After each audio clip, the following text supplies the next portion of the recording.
বাংলাদেশ কখনো আলু আমদানি করেনি ভারতের কাছ থেকে, আজকে কেন আপনার আমদানি করা হচ্ছে আলু? শেখ হাসিনার আমলে যা হয়েছে এখন কেন সেটা হবে? চারিদিকে যে অব্যবস্থাপনা, এটা তো জনগণ প্রত্যাশা করেনি। জনগণ তো আপনাদেরকে মনে করে বিপ্লবের সরকার, আন্দোলনের সরকার, আবু সাইদের রক্তের বিনিময়ের সরকার।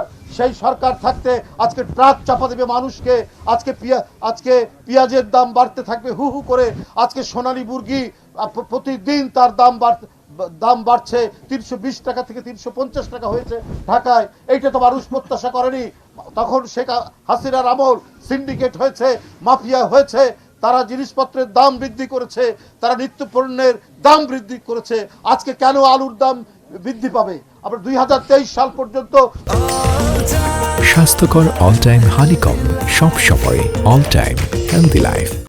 বাংলাদেশ কখনো আলু আমদানি করেনি ভারতের কাছ থেকে, আজকে কেন আপনার আমদানি করা হচ্ছে আলু? গত বছর থেকে শুরু করেছে শেখ হাসিনা। শেখ হাসিনার আমলে যা হয়েছে এখন কেন সেটা হবে? সেই পরিস্থিতি কেন এখনো থাকবে?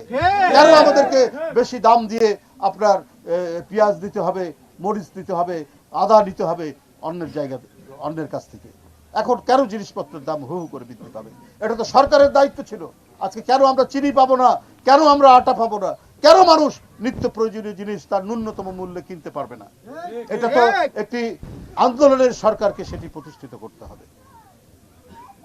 বন্ধুরা আমার, আমি আত্মার মাগফিরাত কামনা করছি। সোহানুর রহমান নয়নের আল্লাহ যেন তাকে বেহেশত নসিব করুন।